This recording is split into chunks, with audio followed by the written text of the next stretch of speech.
So December is upon us, or depending on when I end up uploading this video, it might have already passed and it might already be the beginning of January. However, those are semantic. The end of the year can only mean one thing, and that would be some annual fashion reporting. Cuckoo, my name is Anastasia and welcome to my YouTube channel. So today we are gonna talk everything 2023 fashion, the good, the bad, the ugly. I'm gonna share my opinions in terms of the best and the worst moments in the variety of the categories. That being said, we will talk creative directors, we will talk new appointments, magazine covers, runway shows, red carpet moments, street stylers. They will be all here, so without further ado, let's get right into it. So I've decided to start with a category which I've deemed best and worst creative director and brand matches, and in this category we are only going to be talking the established ones, because with the new ones you can only understand so much. There should be at least 2 years or 4 to 8 collections designed to really grab this designer and brand dynamics. And well, I genuinely wanted to make this category because when designers start their own brand, well, obviously the aesthetics will match. I mean, they legit create their aesthetics as they go. With the established brands and household names though, this situation differs, because appointed designer, set creative director has to work around brand's heritage, which can be tricky, but then again it simultaneously can give absolutely amazing results. Speaking of which, let's start with the best, and I want to open this category with Matthew Bless and Bottega Veneta. I mean, the guy literally leads the whole train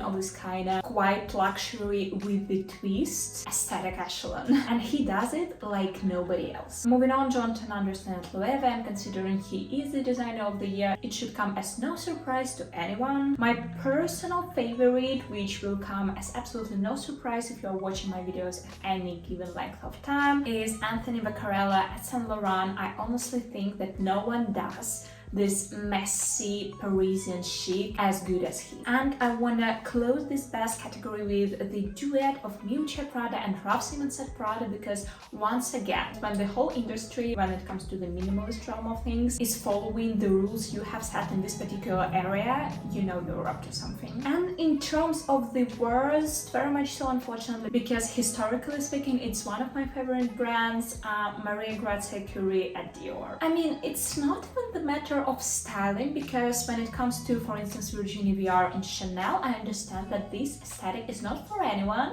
but it is her aesthetic, like it is her vision, and her vision is this weird maximalist Parisian chic, or whatever we are living this period of Chanel house existence. However, when it comes to Maria Grazia Curie, it's just the fact that more often than not, the garments are like badly fitted, or they are simply boring, or it is something we have seen time and time again, or the fact that we haven't seen a decent couture creation from the Dior house in a very long time, and when they come, they are far in between. But anyway, the next category is a new creative director appointments. In terms of the best, I want to mention 2 names, and both of them are kind of controversial, because from what I have seen on the internet, none of those designers have really left anyone unbiased. Everyone is either loving or hating on them, and as you can probably tell, I'm on the loving side. But I generally find those to be one of the strongest debut collections I have seen in years, and I'm talking Sabato De Sarno in Gucci as well as Peter Hawking at Tom Ford. However, with that being said, I also feel like I can be a little bit biased, because both of them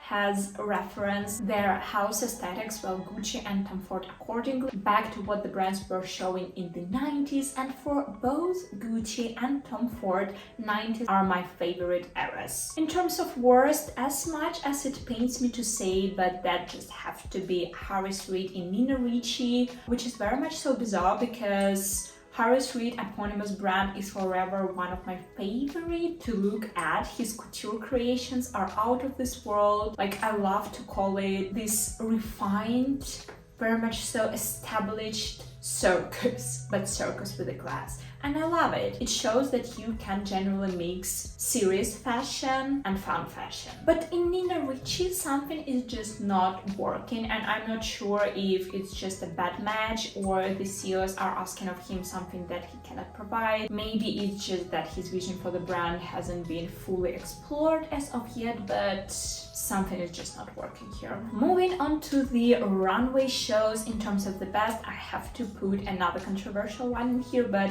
Schiaparelli Spring Summer 2023 Paris, you know, the collection where there were the lion hat on both Kendall Jenner and Irina Shayk walking the dress down the aisle, where Doja Cat came to the front row covered in the red crystals, and generally the collection where Daniel Roseberry was heavily referencing Dante's Inferno.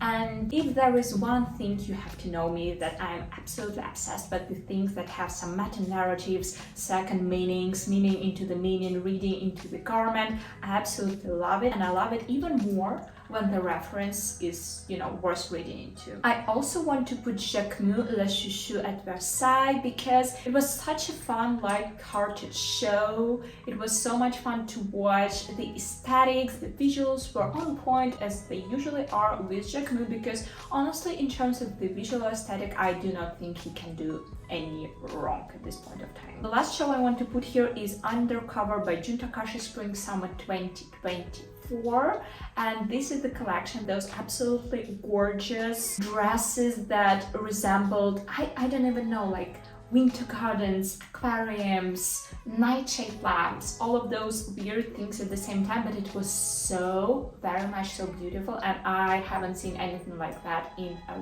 while. And in terms of worst show, with no question, Balenciaga Fall 2024 for a revival show, and as far as I understand, they have been trying to frame this show as a big comeback show. It was just one big meh. Yet again, I probably am biased because the aesthetics they have been championing during this show are not within the area of my visual preferences, my visual interests at all. But also, that being said, I can appreciate when the thing is done interestingly, even if it's out of my aesthetic choices. Like Loewe by Jonathan Anderson. Will I wear stuff like this? Probably not, but do I appreciate other people wearing it? I absolutely do, because they look amazing. Generally, the only dress that I have enjoyed from this collection is the closing bride look with this kind of cocoonish shape, and that is probably because it very much so reminded me of the Cristobal Balenciaga designs. And the second show I want to put into the worst category is gonna be Helmut Lang Spring Summer 2024 by Peter Du. And I think that the main reason for that is because the expectations for the show were high and they just weren't quite met. Next we have cover stories, and opening the 2023 year with the January issue of British Vogue, we have one and only Iman. This is gorgeous, this is iconic, this is very much so in the realm of what Iman used to do in the beginning of her career, and for the reference points and for bringing back this aesthetic, I'm grateful. I also want to put Rihanna with A$AP Rocky and their baby boy on the March cover of, once again, British Vogue here. It's a very rare situation for me to enjoy the Nearby the Sea cover story, because I feel like it's such a used visual narrative and such an explored visual language that it's very difficult to do something in terms of this carefree by the sea photo shoot so that it would look interesting or enchanting, but I feel like they have managed very well here. Iris Law wearing the Dior new look on the cover of Vogue Japan, also January issue. I would go as far as to call it the best eclectic cover story of the year. Also Hands Off Zendaya on the cover of Elle September, best September issue of this year. And here I do not only like the actual cover, but the whole cover story. Like, this Dundas dress lives in my head rent-free. And we're gonna close this category with Kim Kardashian on the cover of JQ, but not just any JQ, but JQ Man of the Year issue. And I have talked much more in detail about this particular cover story in my November news video. So in case you're interested, I will leave the link in the description below or the prompt on the screen somewhere. As for the worst cover stories, it was kind of difficult because anything that is not the best can be kind of classified as the worst, because they can be boring, they can be way too commercial, they can be just blah, uninteresting, whatever. This video will be hours long, and it's generally not something I want to be talking hours about. Like, if you want to hear more of my thoughts in terms of what's going on within the printed media and how magazine covers have been doing this year, you're welcome to check out my Telegram channel. But here I've decided to point the biggest disappointment, or to be more exact, the biggest disappointment of the year when it comes to the cover stories, and that just has to go to the September issue of Vogue this year, and I'm talking the 90s supermodel supermodels revival. Once again, I have talked a lot about it in one of my previous videos. The prompt is on the screen, the link is in the description. Long story short, my beef with this cover story comes to: are you really saying that you had the big four, like the 90s supermodels that made the era of supermodels so iconic and that left such a big imprint on the history of fashion, and you are giving us this? Is it the best you could do? Because I do not think so. I do not think that this is the best these ladies can give. Next are the red carpet moments, and I've decided to only talk about the best ones because, once again, there is just too big of a pool of the options to pick out from, so I just wanted to mention my favorite ones. And you know, the human brains work the way that you generally remember good things over the bad things. So I'm gonna share my favorite ones with you. Starting with one of the Margot Robbie Barbie premiere looks, and my favorite goes to the London premiere where she wore this absolutely gorgeous custom Schiaparelli dress. I love everything about this look. I love this little taffeta, like tulle taffeta. I love the shape of the dress. This little red rose is just so beautiful. So beautiful. Moving on to literally everything Hunter Schafer wore during her method dressing period for the Hunger Games movie.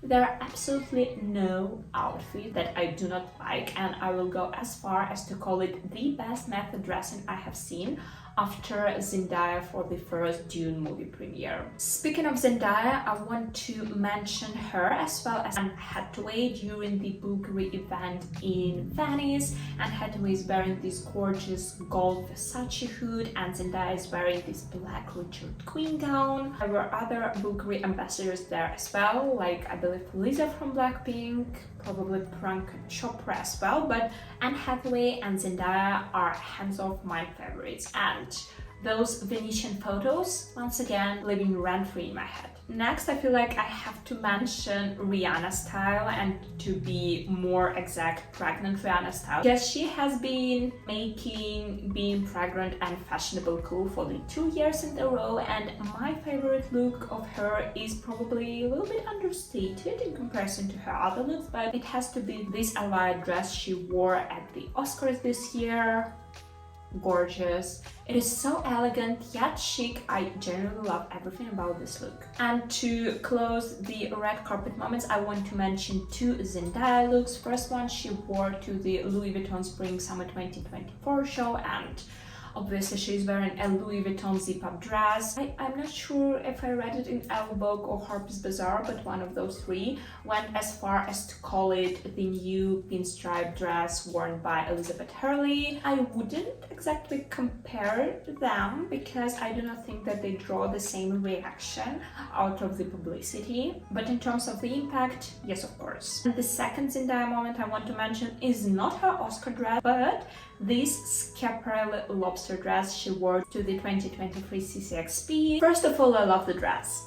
Second of all, Zendaya is wearing Schiaparelli like no other. I think that this world is seriously lacking in terms of Zendaya and Schiaparelli collaborations, and also like La Roche styling here is phenomenal. Like this wet hair look for the lobster dress, and are you kidding me? It is so amazing. Moving on to the trends. In terms of the best, you can probably easily guess the first one, but that is going to be Red Everything, and very much so controversially, I'm saying it as being neutral girly myself. But this year, I have kind of embraced my side that loves red. So much so that I start getting comments that red is my color, which I have never ever thought possible of being before. Next trend I have been really enjoying and feeling myself is the belly flats, but here I want to make a little point that people generally include in the belly flat trend Mary Jane's as well, and I feel like that's very important because sometimes where belly flat looks a little bit tacky, Mary Jane gives like the appropriate amount of smartness to the look. Next, minimalism as a whole, which is rather predictable because once again, in terms of maximalist, minimalist rounds of things, I'm definitely existing in the minimal one. I wouldn't exactly call it quiet luxury because honestly, such thing as creating a quiet luxury outfit from Zara even sounds ridiculous to my ears. It's a high street brand.